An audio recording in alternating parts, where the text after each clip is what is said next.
ఒక ఊరిలో ఒక వ్యాపారస్తుడుండేవాడు. అతనికి ఇద్దరు కొడుకులు. ఆ వ్యాపారస్తుడు అనుకుంటాడు, నాకు వయసు పైబడుతుంది. అన్నీ బాగున్నప్పుడే నా వ్యాపారాన్ని నా కొడుకులకు అప్పగించాలి. కానీ వాళ్ళు నా వ్యాపారాన్ని సమర్థవంతంగా నడపగలరా? ఒకవేళ అలా జరగకపోతే నేను ఇన్నాళ్ళు పడ్డ శ్రమంతా వృధా అయిపోతుంది కదా! అని ఆలోచిస్తూ అలాగే నిద్రపోతాడు. మరుసటి రోజు ఉదయం తన కొడుకులిద్దరిని పిలిచి, ఒక్కొక్కరికి ఒక్కొక్క చింత మొక్క ఇచ్చి, ఈ మొక్కను మీకు నచ్చిన ప్రదేశంలో నాటి దాని పోషణ చూసుకోండి. 5 సంవత్సరాల తర్వాత నేను మీకిచ్చిన ఈ మొక్క ఎలా ఉందో వచ్చి చెప్పండి అంటాడు. కొడుకులిద్దరూ ఆ మొక్కలను తీసుకెళ్లి మంచి ప్లేస్‌లో నాటి, రోజూ నీళ్లు పోస్తూ, పశువులేవీ తినకుండా కాపాడుతూ ఉంటారు. కొద్ది రోజుల్లోనే ఆ మొక్కలు నాటుకొని కొత్త చిగుర్లనిస్తాయి. చిన్నోడు కొంచెం చిగురు తుంచుకొని తింటాడు. చాలా రుచిగా ఉంటుంది. అంతే, మొక్కకున్న చిగురు మొత్తం తుంచుకొని తినేస్తాడు. అలా మొక్క చిగురించిన ప్రతిసారి తుంచుకొని తినేస్తూనే ఉంటాడు. కానీ పెద్దోడు మొక్క చిగురించగానే దాన్ని అలాగే ఎదగనిస్తాడు. అది కొద్ది రోజుల్లోనే ఆకులు పెద్దగై, కొమ్మలనిచ్చి పెద్ద వృక్షంగా మారుతుంది. 5 సంవత్సరాల తర్వాత వాళ్ళ నాన్న ఇద్దరు కొడుకుల్ని పిలిచి తానిచ్చిన మొక్కల గురించి అడుగుతాడు. చిన్నోడంటాడు, నాన్న మీరు నాకిచ్చినప్పుడు ఎంత ఉందో మొక్క ఇప్పుడు కూడా అంతే ఉంది అంటాడు. పెద్దోడంటాడు, నాన్న మీరిచ్చిన మొక్క చాలా పెద్ద వృక్షంగా మారింది. చెట్టు నిండా కాయలే. ఈ సంవత్సరం పంట కూడా బాగా వస్తుంది నాన్న అంటాడు. అప్పుడు ఆ వ్యాపారస్తుడు తన వ్యాపార వ్యవహారాలన్నీ పెద్ద కొడుకు ఇవ్వాలని నిర్ణయించుకుంటాడు. ఈ పద్ధతే డబ్బు పెట్టుబడికి కూడా వర్తిస్తుంది. కొద్ది రోజులు కోరికలు అణుచుకుని పెట్టుబడిని డిస్టర్బ్ చేయకుండా ఉన్నట్టయితే ఆ పెట్టుబడి సంపదగా మారి మీ అన్ని కోరికలను తీరుస్తుంది. హాయ్ హలో అందరికీ నమస్తే. This is Roja and you are watching wealth info creation. Last వీడియోలో మీరు రుణదాతలుగా ఉన్నప్పుడు కాంపౌండ్ ఇంట్రెస్ట్ మీ ఇన్వెస్ట్మెంట్ని ఎలా మల్టిప్లై చేసిందో చూశారు కదా. ఈ వీడియోలో మీరు ఏదైనా బ్యాంక్ నుండి కానీ లేదా ఆర్థిక సంస్థ నుండి కానీ లోన్ తీసుకున్నట్లయితే దాని rate of interest, duration and దాన్ని తిరిగి ఎలా చెల్లించాలి అనే డీటెయిల్స్ చూద్దాం. ఈ రోజుల్లో ఏదో ఒక లోన్ లేకుండా కంప్లీట్ శాలరీ తీసుకునే వాళ్ళ సంఖ్య చాలా తక్కువ. మనం లోన్ తీసుకోవాలనుకున్నప్పుడు సాధారణ వడ్డీ మనకు అనుకూలంగా ఉంటుంది. గవర్నమెంట్ బ్యాంక్స్ చాలా తక్కువ రేట్ ఆఫ్ ఇంట్రెస్ట్‌తో సాధారణ వడ్డీకి లోన్స్ ఇస్తాయి. కానీ ఈ బ్యాంక్స్ మిడిల్ క్లాస్ వాళ్ళకు లోన్ ఇవ్వడానికి ఇష్టపడవు. నీ దగ్గర ఫ్లాట్ ఉందా? ప్రాపర్టీ ఉందా? అదుందా? ఇదుందా? షూరిటీ ఏం పెడతావు అంటారు. ఎవరి దగ్గర ఏది లేదో దాని గురించి ప్రశ్నించడమే గదా మన సమాజం మనకు నేర్పించింది. అందులోనూ ఒక వ్యక్తి ఆర్థిక ఇబ్బందుల్లో ఉన్నాడు అంటే అతని పరిస్థితి అగమ్య గోచరం. బ్యాంకు వాళ్ళు కాదు కదా, అయిన వాళ్ళు కూడా ఇంట్లో అడుగు పెట్టనియ్యరు. The world famous comedian Bob Hope అంటారు, a bank is a place that will lend you money if you can prove that you don't need it. మీకు అవసరం లేదని రుజువు చేయగలిగితే మీకు రుణం ఇచ్చే సంస్థ బ్యాంక్. నాకు 4 ఎకరాల పొలం ఉంది, 2 ఇళ్ళు ఉన్నాయి, మీరు నాకు లోన్ ఇవ్వకపోయినా పర్వాలేదు అనే వాళ్ళకు లోన్ ఇస్తుంది బ్యాంక్. అఫ్కోర్స్ వాళ్ళ సెక్యూరిటీ వాళ్ళు చూసుకుంటారు. కానీ నిజంగా అన్నీ ఉన్న వాళ్ళకి లోన్తో ఏమవసరం అండి.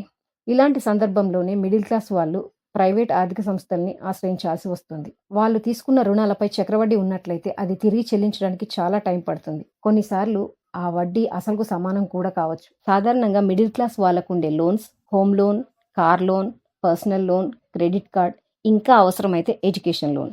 ఇప్పుడు ఒక్కొక్క లోన్పై రేట్ ఆఫ్ ఇంట్రెస్ట్ ఎలా ఉంటుందో చూద్దాం. First personal loan. దీని రేట్ ఆఫ్ ఇంట్రెస్ట్ 14 to 18% వరకు ఉంటుంది. మాక్సిమం డ్యూరేషన్ 5 years ఉంటుంది. వడ్డీ రేట్ల విషయానికి వస్తే ఇది అత్యంత ఖరీదైన లోన్స్లలో ఒకటి. ఎందుకంటే ఇది అన్సెక్యూర్డ్ లోన్, అంటే రుణగ్రహీత యొక్క క్రెడిట్ స్కోర్ మరియు ఇన్కమ్ను దృష్టిలో పెట్టుకొని ఎలాంటి ష్యూరిటీ లేకుండా ఇస్తారు. ఈఎంఐలు క్రమంగా కట్టాలి, లేదంటే ఈ రుణంపై వడ్డీ అధికంగా చెల్లించాల్సి ఉంటుంది. క్రెడిట్ కార్డ్ కూడా ఈ కోవకు చెందిందే. Next home loan. దీని రేట్ ఆఫ్ ఇంట్రెస్ట్ 9.7 to 11.5% వరకు ఉంటుంది. ఇతర రుణాలతో పోలిస్తే గృహ రుణం అనేది తక్కువ రేట్ ఆఫ్ ఇంట్రెస్ట్ను కలిగి ఉంటుంది, కానీ దీర్ఘకాల వ్యవధి, కొన్నిసార్లు దశాబ్దాలుగా నడుస్తుంది. ఈఎంఐలో ఎక్కువ భాగం వడ్డీ చెల్లించడానికే వెళ్తుంది. హౌస్ లోన్కి ఇన్కమ్ ట్యాక్స్ శాఖ సెక్షన్ 80C కింద ప్రిన్సిపల్ అమౌంట్ నుండి 1.5 lakhs, సెక్షన్ 24 కింద ఇంట్రెస్ట్ నుండి 2 lakhs డిడక్షన్ ఇస్తుంది. అయితే ఇది మీరు కొన్న మొదటి ఇంటికి మాత్రమే, అద్దె వచ్చే రెండో ఇంటికి కాదు. లోన్ కట్టలేని సమయంలో ఇంటిని జప్తు చేసుకునే అధికారం లోన్ ఇచ్చిన ఆర్థిక సంస్థకు ఉంది. Next vehicle loan. దీని రేట్ ఆఫ్ ఇంట్రెస్ట్ 10 to 11% వరకు ఉంటుంది. Maximum duration 7 years. Self employment కోసం కొనుగోలు చేసే వాహనాలకు కొద్దిపాటి ట్యాక్స్ డిడక్షన్ ఇచ్చే అవకాశం ఉంది. ఈఎంఐ కట్టలేని టైంలో వెహికల్ని ఆర్థిక సంస్థ జప్తు చేసుకోవచ్చు. అయితే మిడిల్ క్లాస్ వాళ్ళు ఈ లోన్ ట్రాప్లో ఎలా చిక్కుకుంటారో చూద్దాం. ఫర్ ఎగ్జాంపుల్, మీ శాలరీ 1,00,000 రూపాయలు ఉందనుకోండి. ఎక్కువైందా? ఏం పర్వాలేదులేండి, ఊహించుకోవడంలో కూడా దరిద్రం ఎందుకు. అందులో నుండి ఒక 55,000 హౌస్ లోన్ ఈఎంఐ ఉంటుంది. ఎందుకంటే జాబ్ రాగానే మీరు చేసే మొదటి పని ఇల్లు కొనడమే కదా. మిడిల్ క్లాస్ వాళ్లకు ఇల్లు అనేది ఒక స్టేటస్ సింబల్. ఇంకా మీ దగ్గర మిగిలింది 45,000. 1,00,000 రూపాయల శాలరీ తీసుకుంటున్నారంటే మీరు ఖచ్చితంగా పెద్ద సిటీలోనే ఉండి ఉంటారు. కాబట్టి మీ ఫ్యామిలీ ఎక్స్పెన్సెస్ తక్కువలో తక్కువ ఒక 35 వరకైనా ఉంటాయి. ఇంకా మీ దగ్గర మిగిలింది 10,000. ఒక మధ్యతరగతి వాడికుండే ఇంకొక కల కారు కొనడం. మీ తర్వాత జాబ్‌లో చేరిన వాళ్ళు కూడా కారు కొంటారు. మీరు కొనకపోతే ఏం బావుంటది చెప్పండి? అందుకని మీరు కారు కొనాలని నిర్ణయించుకున్నారు. అది కూడా లోన్‌లో. ఇండియాలో ప్రతి 5గురిలో 3 లోన్ ద్వారా కారు కొన్నవాళ్ళే. దానికి డౌన్ పేమెంట్ 50,000 తెలిసిన వాళ్ళ దగ్గర అప్పు తీసుకుంటారు. కారుకు మంత్లీ ఈఎంఐ 10,000. నెలకు ₹1,00,000 సాలరీ తీసుకున్న మీ దగ్గర ఇప్పుడు జీరో బ్యాలెన్స్. రాబర్ట్ కియోసకి అంటారు, it's not how much money you make but how much money you keep. నువ్వు ఎంత సంపాదిస్తున్నావన్నది కాదు, ఎంత మిగిలిచ్చావన్నదే ఇంపార్టెంట్. ఒక సర్వేలో తేలింది ఏంటంటే ఇండియాలో 80% ఉద్యోగుల శాలరీ మళ్ళీ నెల రావడానికంటే ముందే అయిపోతుంది. 40% ఉద్యోగుల శాలరీ మిడిల్ ఆఫ్ ద మంత్లోనే అయిపోతుంది. ఇప్పుడు మీకు పూచిక పుల్లంత ఖర్చు వచ్చినా అప్పు చేయాల్సిందే. ఆల్రెడీ డౌన్ పేమెంట్ కోసం తీసుకున్న 50,000కు వడ్డీ పెరుగుతూనే ఉంది. ఇలాంటి టైంలోనే మీరు పర్సనల్ లోన్ని ప్రిఫర్ చేస్తారు. దానితో పాత అప్పులన్నీ క్లియర్ చేస్తారు. కానీ ప్రతి నెల 10,000 ఈఎంఐ పెరుగుతుంది. ఇప్పుడు మీకున్న ఒకే ఒక ఆప్షన్ అండ్ మీరనుకుంటున్న బెస్ట్ ఆప్షన్ క్రెడిట్ కార్డ్. 50,000 లిమిట్‌తో ఉన్న క్రెడిట్ కార్డ్‌ని తీసుకొని ఒక 4 నుండి 5 నెలల్లో దాని లిమిట్ కంప్లీట్ చేస్తారు. ఇప్పుడు క్రెడిట్ కార్డ్ బిల్లు కట్టడం కూడా ఒక పెద్ద సమస్య. అందుకని మీరు మినిమమ్ డ్యూని చూస్ చేసుకుంటారు. ఇలా ఎమోషనల్‌గా ఒకటి క్లోజ్ చేయడం కోసం ఇంకొకటి అప్పు చేస్తూనే ఉంటారు. దీనికి ఎండ్ అనేది ఉండదు. ఏదో ఒక రోజు వెనక్కి తిరిగి చూస్తే మీరు అప్పుల ఊబిలో చిక్కుకొని ఉంటారు.